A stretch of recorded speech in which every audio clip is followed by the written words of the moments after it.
하나님의 말씀 보겠습니다. 신약성경 요한복음 16장 7절에서 13절까지의 말씀입니다.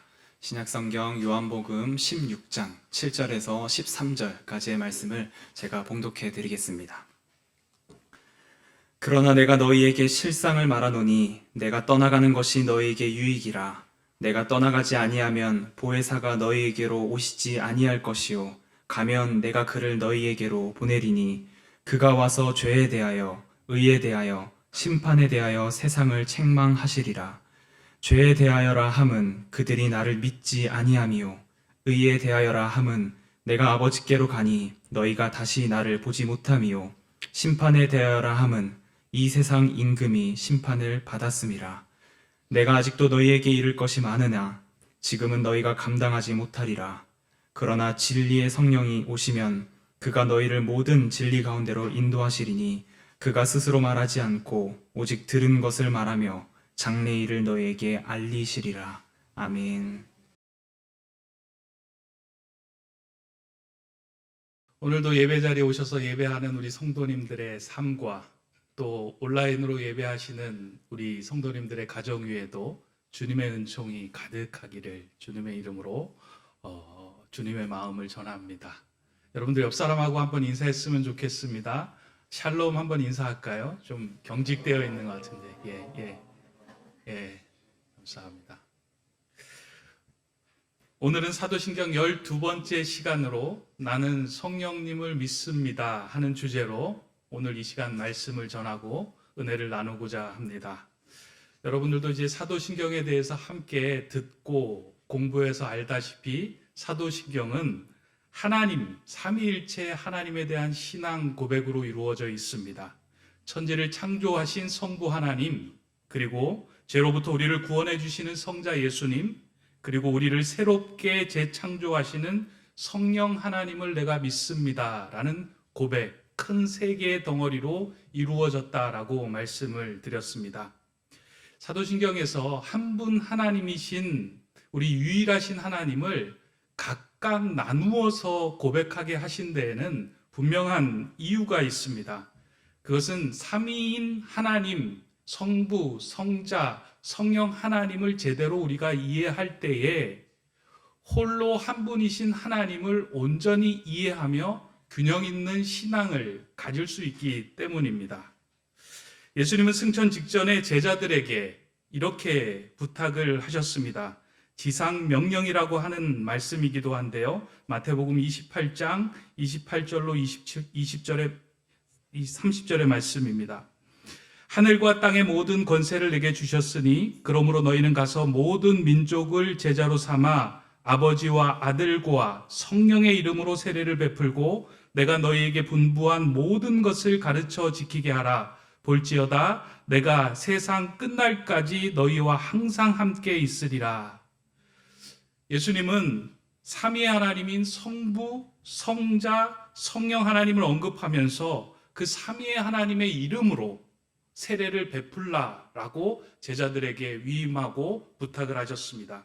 그 이유는 우리의 삶에 삼위의 하나님께서 각각 역사하시고 베푸시는 은혜가 우리 믿음의 성도들에게 필요한 것임을 아셨고 그것을 인정하셨기 때문입니다. 그러한 맥락에서 볼 때 사도신경에서 성부, 성자, 성령 하나님으로 구분하여 고백하는 것에는 큰 의미가 있습니다.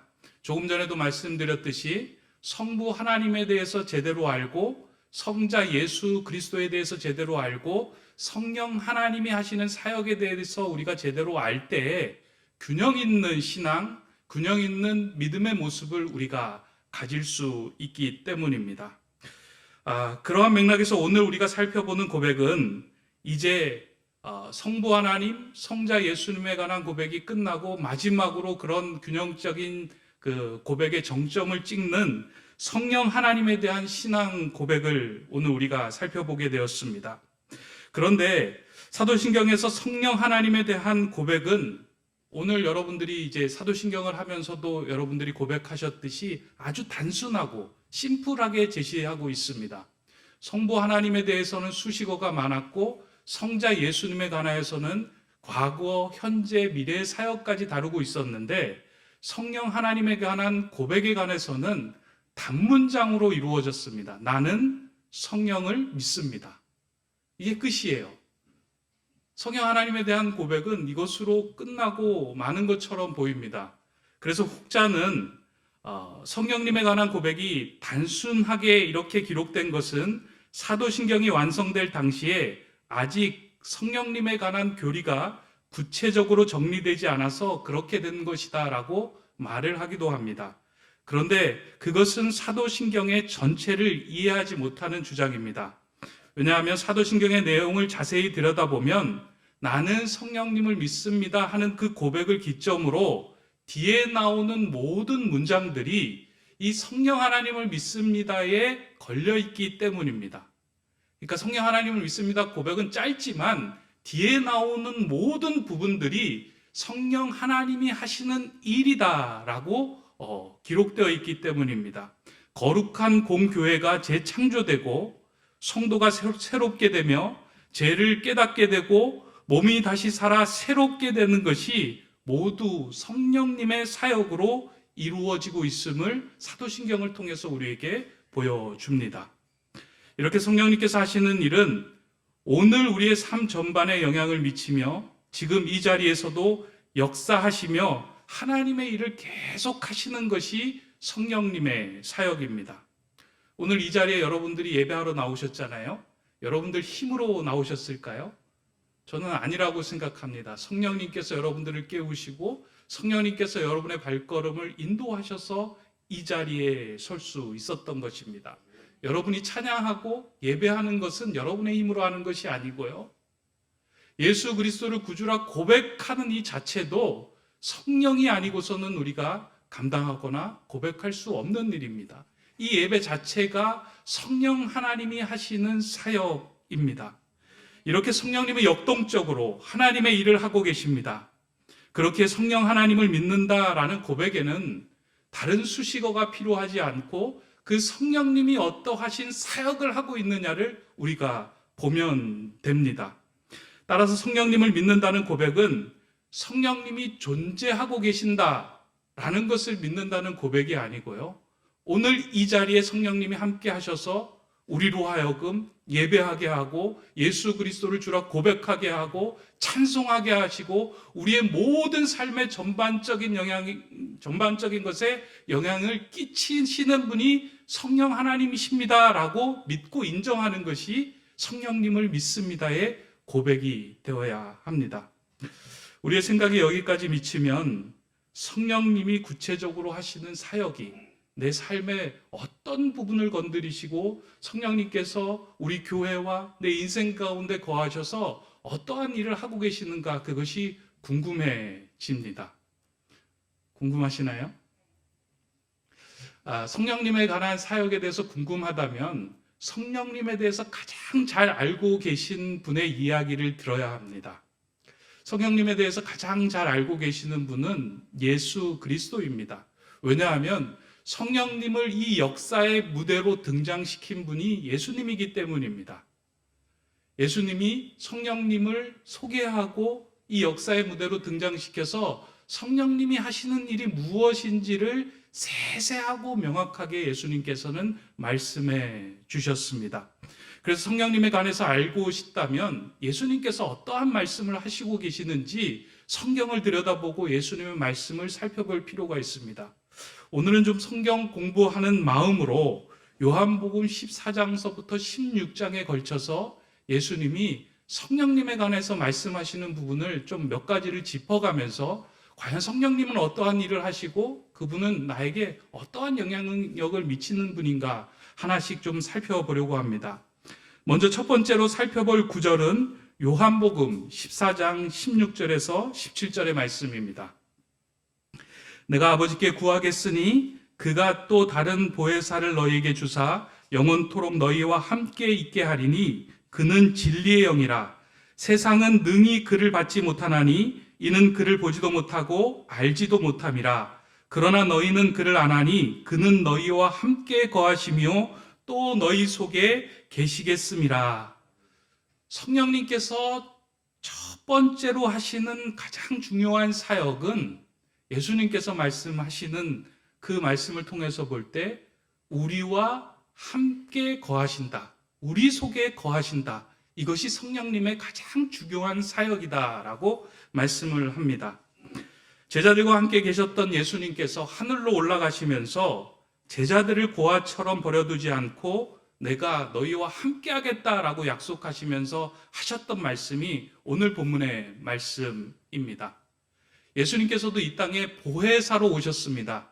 그런데 그 예수님께서 하늘로 올라가시면서 제자들에게 내가 또 다른 보혜사를 너희에게 보내주어 너희와 함께 너희 속에 거하게 하시겠다라고 말씀하십니다.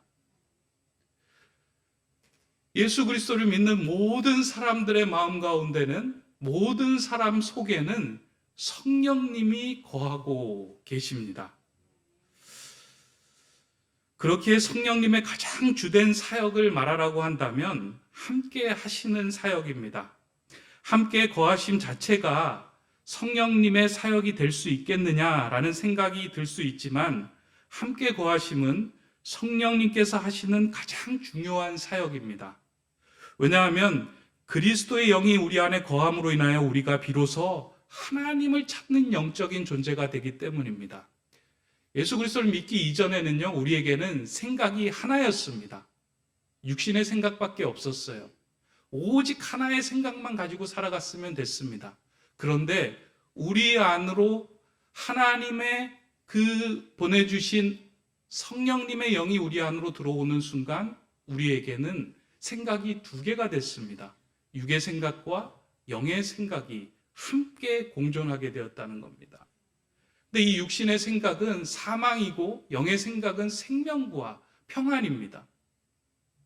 그래서 간혹 성도님들 중에 예전에 예수 그리스도를 믿지 않을 때는 마음이 편안했는데 예수 그리스도를 믿고 난 후에는 마음의 갈등도 많이 생기고 불편하다라는 이야기를 종종 하시는 분들이 계십니다.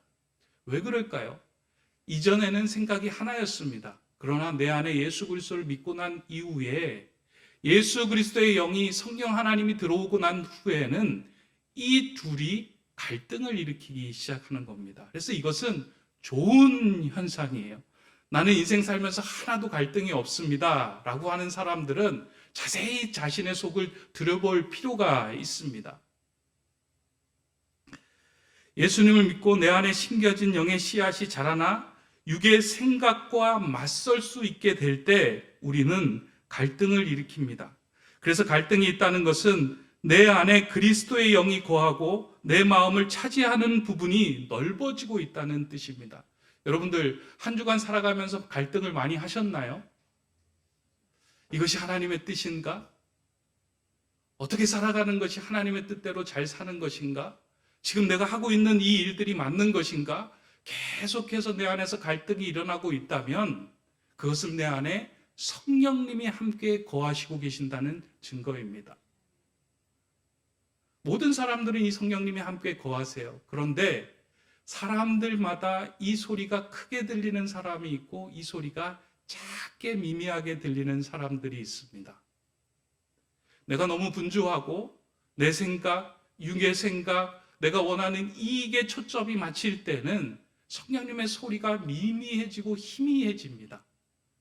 그러나 내 안에 함께 하시고 거하시는 성령님께 주목하기 시작할 때, 그분의 음성에 집중하고 내 안에 거하시는 성령 하나님을 인정하기 시작할 때 그분이 내 안에서 소리를 내기 시작합니다. 그래서 여러분들이 인생을 살아가면서 당황한 문제를 만날 때요, 퍼뜩 드는 생각은 항상 육의 생각입니다. 상대방을 탓하고 욕하고 질책하고 책망하는 것이 육의 생각이 퍼뜩 드는데요, 그때 잠시 멈추어 서서 내 안에서 이 당황한 문제를 성령님께서는 어떻게 풀어가기를 원하시는가 하고 크게 숨을 들어 마시고 성령님을 의지하고 성령님의 도우심을 구할 때요, 성령님은 우리 안에서 대답하기 시작하십니다. 성령님은 어떤 능력이나 힘이 아니고요, 우리 안에 내주하며 함께 거하시는 분입니다. 근데 그분의 존재를 인정하고 그분이 함께 하심을 인정하면 인정할수록 그분이 나에게 내는 소리가 더 크게 들려집니다. 성령님을 믿는다라는 것은 존재를 믿는다는 것이 아니고요. 내 안에 거하시는 그 성령님의 소리를 내가 인정하며 존중하며 듣겠습니다 하는 고백입니다. 오늘 이 자리에 거하시는 우리 사랑하는 높은 뜻 세운교회 성도님들, 한 주간 살아가시면서요, 또 앞으로 평생 살아가시면서 이 한 가지를 잊지 않으셨으면 좋겠습니다. 여러분 안에 성령님이 거하십니다. 그 성령님의 거하심을 인정하고 존중하기 시작할 때 그분이 여러분 인생에 가야 할 길을 알려주시고 여러분이 깨달아야 할 것을 깨닫게 해주시고 또 여러분들을 가르쳐 주실 것입니다. 이제 이게 두 번째 사역으로 넘어가는데 이 두 번째 사역에서 예수님이 자연스럽게 그것을 알려주시며 이렇게 말씀하십니다. 요한복음 14장 26절에서 예수님은 이렇게 말씀합니다.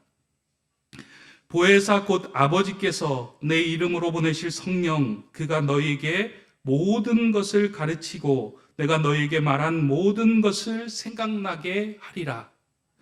성령님께서 행하시는 두 번째 사역은 우리 안에 거하시는 성령님은 우리에게 모든 것을 가르쳐 주시고 하나님의 말씀, 예수 그리스도가 가르쳐 주신 것들을 생각나게 하시는 사역을 행하신다라고 우리에게 알려주고 말씀합니다.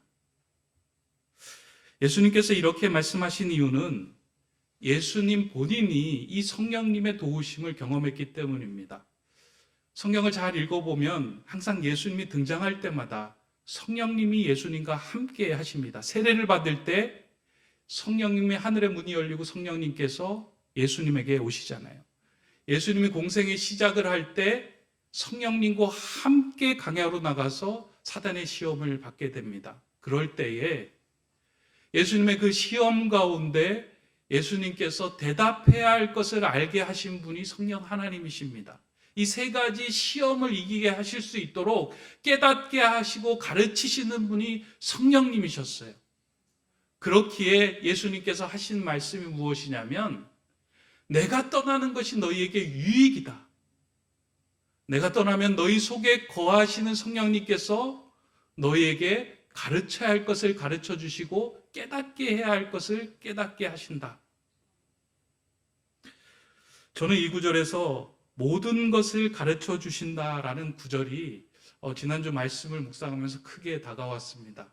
성령 하나님께서는 우리의 모든 것을 가르쳐 주시는 분이다.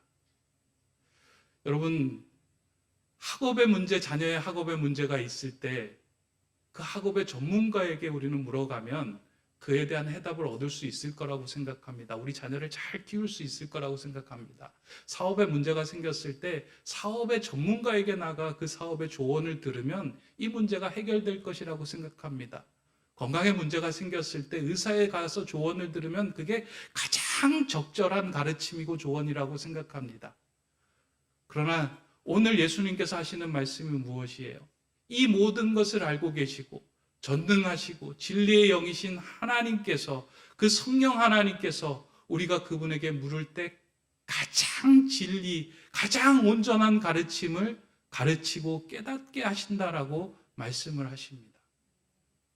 그리고 그렇게 깨달음을 주시는 도구로 사용하는 것이 예수의 말씀이고 성경이다라고 전해주시는 것입니다.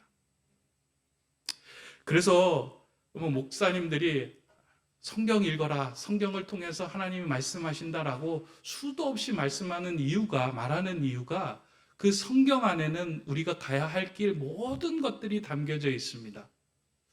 그런데 성경을 읽으면서 답을 얻지 못하는 이유가 있다면 성경을 읽는 우리가 성령님의 도우심과 성령님의 조명을 가지고 그 성경을 읽지 않기 때문입니다.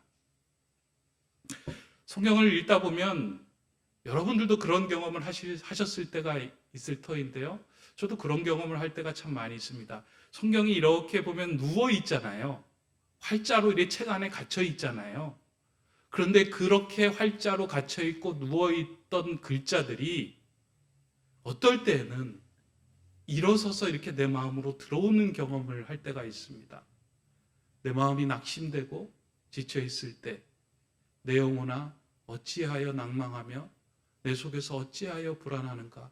하나님께 소망을 두라. 그 힘으로 내가 찬송하리로다 하시는 그 시편의 말씀이 살아서 제 마음으로 들어오는 경험을 합니다. 이거는 성경에 활자가 살아있는 것이 아니고요. 성령님께서 그 활자를 만지시고 성령님께서 그 말씀을 만지셔서 그 활자를 살아나게 해서 우리에게 가르침과 깨달음으로 전해주고 계시는 것입니다. 그래서 여러분들이 성경을 읽을 때 반드시 해야 하는 것 가운데 하나가 성령님 이 말씀을 통하여 저에게 말씀해 주시고 가르쳐 주시고 깨닫게 해 주십시오 하는 성령의 조명을 위한 기도를 반드시 하고 그 말씀을 받아야 합니다. 그럴 때 활자에 묶여있던 그리고 누워있던 글자가 일어나서 우리 안으로 다가옵니다. 성령님이 하시는 사역이 그 사역이에요. 1년 전인가 2년 전인가 제가 높은두 덕소교회에서 이제 목장에 모여서 예배를 할 때 한 집사님께서 성경 필사를 하다가 경험한 은혜를 이제 들으면서 제가 큰 감동을 받았던 적이 있습니다. 이 집사님께서 먼저 이제 아들을 너무 어린 나이에 아들을 보내고 난 후에 마음에 이렇게 큰 응어리가 지고 있는 거예요. 무엇으로도 채워지지 않는 마음 때문에 늘 이렇게 얼굴이 어두워요. 교회 와도 얼굴이 어둡고 말씀을 듣다가도 눈물을 흘리고. 그래서 집사님 왜 그러세요? 그러면 살아갈 힘이 없습니다. 기쁨이 없습니다. 라는 이야기를 이렇게 자주 하셨어요. 그리고 아들이라는 이야기만 들어도 이렇게 허한 마음이 채워지지 않아서 누가 아들이라는 이야기만 들어도 마음속이 이렇게 우울하고 막 허전하고 막 눈물이 금세 흐를 것 같은 상황을 이렇게 많이 경험했다고 합니다. 그런데 이 집사님께서 이제 교회에서 성경 필사를 시작하면서 같이 성경을 씁시다 하면서 이제 성경을 써나가는데요. 어느 날 성경을 쓰면서 그 성경에 기록되어 있는 내용 중에 아들, 하나님의 아들이라는 단어가 다가왔는데 그날은 그 아들이라는 단어가 자신을 무겁게 하는 것이 아니라 평안하게 전해져 왔다는 거예요, 마음에. 그리고 며칠이 지나고 몇 주가 지나고 이분이 너무 얼굴이 밝아진 거예요. 그 집사님 무슨 일 있으십니까? 라고 물었더니만 성경을 필사해 나가면서 그 말씀이 살아서 내 안으로 들어오는데 그것이 너무 평안합니다. 그 말씀을 들으면서요. 성령 하나님께서 그 글자를 만지시고 집사님의 마음을 만지셔서 회복시켜 주셨구나. 가르쳐 주셨구나. 너는 소중한 존재라고. 너가 사랑하는 그 아들을 잃은 것 이상으로 내가 너를 아끼고 사랑하고 귀히 여긴다고 하시는 말씀이 그 집사님의 마음에 들렸던 겁니다. 성령님이 그것을 가르쳐 주시고 깨닫게 하시는 그 순간 그의 마음이 회복된 것입니다. 성령님이 하시는 사역은 우리로 하여금 이 모든 것들을 깨닫게 하십니다. 여러분 안에 거하시는 성령님을 무시하지 않고 모든 상황에서 인정하기 시작할 때요. 저와 여러분의 갈 길을 성령님께서 인도해 주시고 가르쳐 주실 것입니다. 나는 그 가르침을 사모합니다. 나는 그 가르침에 내 인생을 맡기겠습니다. 고백하는 것이 나는 성령을 믿습니다의 고백입니다. 이게 두 번째 사역, 성령님의 사역이라면요. 이제 마지막으로 하나 더 살펴볼 구절은 요한복음 16장 우리 13절의 말씀입니다. 그러나 진리의 성령이 오시면 그가 너희를 모든 진리 가운데로 인도하시리니 그가 스스로 말하지 않고 오직 들은 것을 말하며 장래 일을 너희에게 알리시리라. 성령님이 하시는 사역은 모든 진리 가운데로 우리를 인도하신다라고 합니다. 그러니까 우리를 인도하신다라는 이야기는 진리 가운데 인도하신다라는 의미는 요한복음에서 진리는 예수 그리스도를 이야기하잖아요. 진리 가운데 인도하신다라는 것은 우리를 예수 그리스도의 사람으로 빚어가신다라는 겁니다. 성령님의 가장 중요한 마지막 사역은 재창조의 사역이에요. 다시 말해서 하나님께서 이 땅을 창조하시고 죄로 인해 무너졌던 우리를 예수 그리스도로 인하여 구속해 주신 그 사람들을 다시금 하나님의 사람 예수 그리스도의 사람으로 재창조하시는 사역이 성령님의 사역입니다. 그래서 우리를 빚으셔서 하나님의 사람 예수 그리스도의 사람으로 만들어 가시는 일입니다. 구약성경 에스겔서 37장을 보면 에스겔이 본 환상의 이야기가 나옵니다. 여러분들도 이렇게 말씀을 많이 듣거나 또 성경을 읽어보셔서 이 장면들이 떠오를 겁니다. 어느 날 하나님께서 에스겔을 마른 뼈가 가득한 골짜기로 데리고 가죠. 그 골짜기를 보면서 이 마른 뼈들이 누구인지 아느냐? 하나님에 대한 소망을 잃은 이스라엘 백성이다 라고 말씀을 하면서 에스겔에게 묻습니다. 이 마른 뼈들이 살아날 수 있겠느냐? 그래서 에스겔이 머뭇거립니다. 그때에 하나님께서 에스겔에게 말씀하죠. 내가 하나님의 생기를 대언하여 이 마른 뼈에 들어가 살아나게 해라. 이 마른 뼈가 살아날 수 있는 방법은 다시 하나님의 생기, 하나님의 영이 들어가야 살 수 있기 때문에 내가 외쳐서 그 하나님의 영으로 살아나게 해라. 그 이야기를 듣고 에스겔이 그 마른 뼈들을 향하여 소리를 칩니다. 하나님의 생기야 들어가라. 하나님의 영으로 다시 살아나라. 그 소리가 들어갔을 때 마른 뼈들이 살아나고 극히 큰 군대를 이루어가는 모습을 에스겔에게 보여주십니다. 이것을 통해서 하나님께서 보여주신 환상의 의미는 하나님의 영이 없는 자들에게 하나님의 영이 들어가면 회복되고 살아난다는 것을 보여주신 것입니다. 여기에서 말씀하신 영이 바로 성령님이며 진리의 영입니다. 진리의 영이 우리 안에 들어오면요, 우리의 삶이 바뀌고 우리가 살아납니다. 이전에 있었던 모습과 전혀 다른 모습으로 살아갈 수 있도록 우리를 하나님의 사람으로 예수 그리스도의 사람으로 바꾸게 하시는 일이 성령님이 하시는 일입니다. 이 말씀을 준비하면서 제가 이제 오래전에 신학교 들어가서 이제 경험했던 일이 생각이 납니다. 제가 이제 신학교 들어간 지가 벌써 이제 30년이 다 되어 가는데요. 30년 전에 이제 저를 만났던 이제 뭐 신학교 동기나 친구들이 가끔 만나면 이제 그런 이야기를 합니다.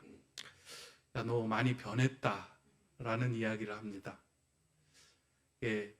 감사한 건 나쁜 쪽으로 변한 게 아니고요.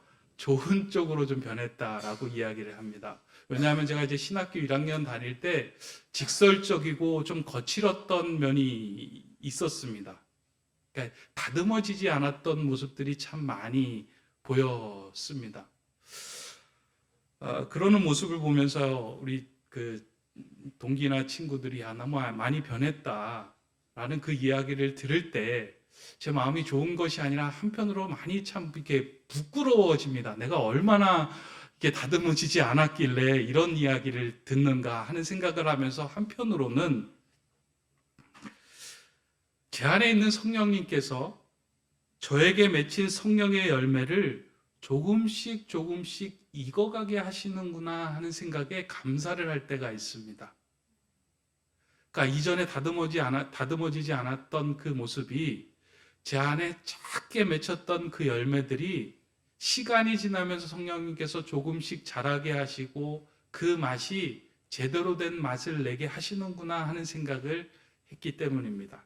이런 생각이 더 깊어진 것은 최근에 이제 옥상에 방울토마토를 키우면서 그 생각이 더 깊어졌습니다. 방울토마토를 보니까요, 이전까지는 방울토마토를 먹기만 했지 어떻게 자라는지 그리고 토마토가 어떻게 열리는지 주의 깊게 본 적이 없는데 한 가지에 이제 토마토가 이렇게 주렁주렁 열리는데요. 어떤 거는 뭐 11개가 열리기도 하고 어떤 거는 뭐 이렇게 보니까 뭐 떨어진 것도 있고 뭐 9개가 열리는데 이렇게 주렁주렁 예쁘게 열려 있는 모습을 보면서 마치 성경의 열매가 열리는 것처럼 이렇게 한 가지에 열려 있는 모습을 보는 거예요. 그것을 보면서 이런 생각을 했습니다. 우리 안에 예수 그리스도가 들어오고 우리가 예수 그리스도를 믿고 성령님이 들어오면 우리 안에도 열매가 맺히게 되는데 그 열매가 처음부터 다 익어진 채로 맺히는 게 아니구나. 처음에 그 꽃이 진 자리에 작은 열매가 맺히고 난 다음에 조금씩 조금씩 자라고 성장해 나가는구나. 어느 날은 너무 크게 열렸기에 제가 그걸 따서 먹어봤어요. 다 익지 않아서 그 맛이 어땠을까요? 무척 떫고 썼습니다. 제가 그걸 보면서 그런 생각했어요. 아, 다 익지 않았을 때는 그것이 떫고 쓰구나. 여러분, 이 말씀의 의미를 좀 함께 깨달았으면 좋겠습니다. 우리는 예수 그리스도를 믿으면 우리 안에 성령의 열매가 맺히고 그 성령의 열매가 바로 효과를 낼 것이다 라고 생각을 합니다. 그래서 그러죠. 예수 믿고 교회 다니는 사람이 너 예수 믿는데 왜 그래? 뭐 한 주 다니고 1년 다니고 막 그런 사람을 향해서 그러잖아요. 그래서 배우자들이 그럴 때도 있습니다. 너 예수 믿는다는데 왜 이렇게 변한 게 없어? 라고 이야기를 하면 그 이야기에 낙심이 돼가지고 나 교회 끊을까? 나 예수 끊을까? 막 이런 생각을 하면서 이제 교회도 안 나오고 절망하는 사람들이 좀 있습니다. 근데 이걸 꼭 기억하셔야 됩니다. 예수 그리스도를 구주로 인정한 사람들은 모두 다 우리 안에 성령이 있고 성령의 열매가 맺혀진 존재들입니다. 근데 성령의 열매가 맺혀져 있지만 그것이 한순간에 다 익은 채로 존재하는 것이 아니에요. 열매가 시간이 가고 햇빛에 노출할 때에 조금씩 조금씩 익어가 결국엔 아름다운 맛을 내듯이 우리 안에 들어오신 성령님으로 인해서 우리 안에 맺혀진 성령의 열매도 우리가 성령님께 노출을 시키면 시킬수록 조금씩 조금씩 익어간다는 거예요. 그러나 노출을 시키지 않으면요, 그대로 있어요. 어떤 분들이 그러잖아요. 오랫동안 신앙생활을 했음에도 불구하고 그분의 삶은 하나도 바뀌지 않는 거예요. 그분에게서 성령의 열매의 맛이 보이지 않는 거예요. 근데 그분 안에 성령님이 없을까요? 그분 안에 성령님의 열매가 맺히지 않았을까요? 저는 맺혔다고 생각합니다. 그런데 자라지 않았기 때문이에요. 성령님께 노출시키지 않으면 자라지 않아요. 내 안에 계신 성령님을 인정하지 않고 그분의 음성을 듣고 그분의 가르침과 그분의 인도하심에 온전히 나를 맡기지 않으면 그대로 있는 거예요. 그래서 그 삶이 떫고 시게 됩니다. 오늘 우리가 고백하는 나는 성령님을 믿습니다의 고백은 성령님의 존재를 믿는다 이 고백이 아니고요. 나는 이제부터 내 안에 거하시는 성령님을 인정하며 그분에게 내 삶을 맡기며 나를 노출시키는 인생을 살겠습니다. 내 성령의 열매를 익어가는 삶을 하나님께 맡기며 성령 하나님께 맡기며 살겠습니다의 고백입니다.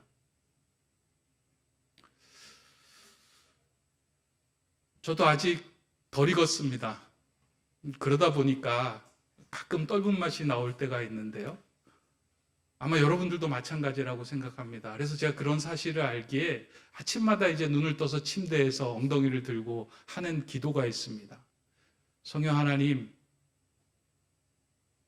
오늘 제 삶을, 제 생각을, 제 눈과 귀와 입을 주관하여 주시옵소서. 세상의 지혜로 살지 않게 해주시고 세상의 눈으로 판단하지 않게 하여 주시고 세상의 소리에 민감하지 않게 하여 주시고 세상에 반응하여 말하는 자 되지 않게 하여 주시옵소서. 성령 하나님께서 나를 주장하여 주셔서 성령님께 민감하여 들어야 할 것을 듣게 하시고 보아야 할 것을 보게 하여 주시고 말해야 할 것을 말하게 해 주십시오. 그렇게 성령님께 맡기면 조금씩 조금씩 제 삶에서 익어가는 듯한 느낌을 이렇게 받을 때가 있습니다. 아마 그게 30년 걸린 것 같습니다. 제 아내도 그러더라고요. 한 30년 살아보니까 이제 조금 쓸만해졌다. 아마 성령님도 그러시리라고 생각이 됩니다. 이 자리에 계신 우리 높은 뜻 세운교회 성도님들도 여러분 안에 성령의 열매들이 다 맺혀져 있어요. 그런데 우리가 성령님께 더 많이 우리 자신을 노출시키면 시킬수록 그 열매가 잘 익어져 아름다운 맛이 나게 됩니다. 나는 성령 하나님을 믿습니다. 여러분들 이 고백은 그냥 여러분들의 입술로 하는 고백이 아니고요. 삶으로 드리는 고백이어야 합니다. 여러분의 어려운 상황 속에서 당황하는 일들이 올 때 그 문제 앞에 멈추어 서시기 바랍니다. 그리고 깊게 숨을 마시길 바랍니다. 내 안에 거하시는 성령님, 나를 도와주십시오. 내가 가야 할 길을 알려주십시오. 나를 성령님의 새로운 사람으로 재창조하고 빚어주십시오 하고 나를 맡기면 맡길수록 성령님은 우리 안에 맺혀진 성령의 열매를 익어가게 하시고 예수 그리스도의 사람으로 빚어가실 것입니다.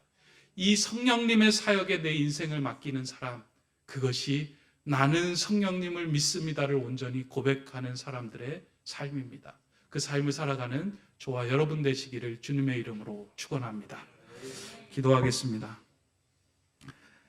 창조주 하나님, 내 안에 거하시는 성령님의 숨과 바람을 온전히 다시금 느끼고 싶습니다. 세상에 걸음을 주며 키워가던 육신의 생각이 소멸되게 하시고 내 안에 심겨진 성령의 씨앗에 마음을 두어 열매가 익어가며 하나님과 사람들에게 기쁨을 주는 예수의 사람이 되게 하여 주시옵소서. 성령님께 온전히 내 삶과 인생을 맡기오니 가르쳐 주시고 모든 진리로 우리를 인도하여 주시옵소서. 예수 그리스도의 이름으로 기도드립니다. 아멘.